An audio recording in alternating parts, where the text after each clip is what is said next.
योग वशिष्ठ 62वां दिन। दुखी तस्य निशाकल्पः सुखी तस्यैव च क्षणः क्षण स्वप्ने भवेत् कल्पश च भवति क्षणः। राम ने कहा, प्रार्थना है कि मुझे काल का रहस्य समझाएं। लीला की कथा में पूरा जीवन काल 8 दिनों में व्यय हो गया।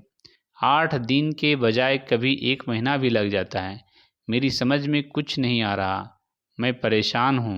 क्या ऐसा तो नहीं विभिन्न ब्रह्मांडों में काल संबंधी भिन्न भिन्न मानदंड अपनाए जाते हों?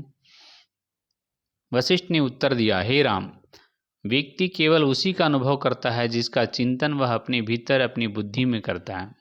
दुखी व्यक्ति के लिए एक रात एक कल्प के समान होती है और मौज मस्ती की रात क्षण भर में व्यतीत हो जाती है।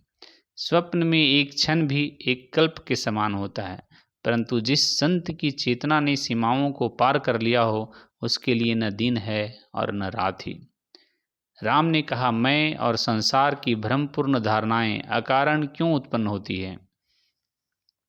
वशिष्ठ ने उत्तर दिया, बुद्धि का वास सभी चीज़ों में समान रूप से होता है, इसलिए हर समय और हर दृष्टि में सभी कुछ असर्जित और स्व या आत्मा ही सब कुछ है।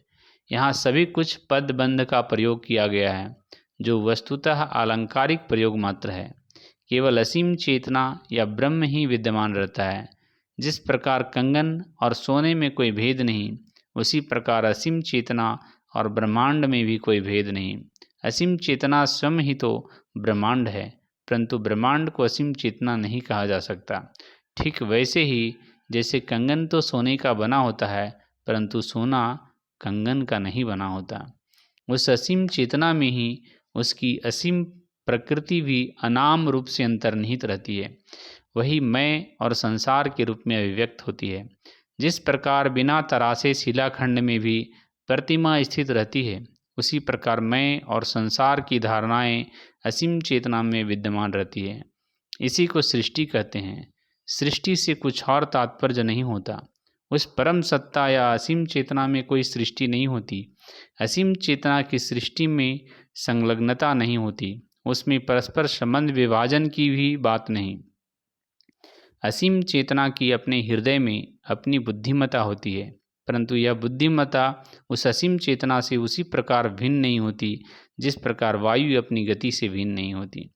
जिस क्षण कृत्रिम विभेद या अलगाव होता है, ठीक उसी समय चेतना में आकाश तत्व की धारणा उत्पन्न होती है। यह बात ठीक है कि यह आकाश तत्व चेतना की शक्ति से ही प्रकट होता है। फिर यही आकाश तत्व अपने को वायु और अग्नि भी मानने लगता है। इसी धारणा से अग्नि और प्रकाश अस्तित्व प्राप्त करते हैं।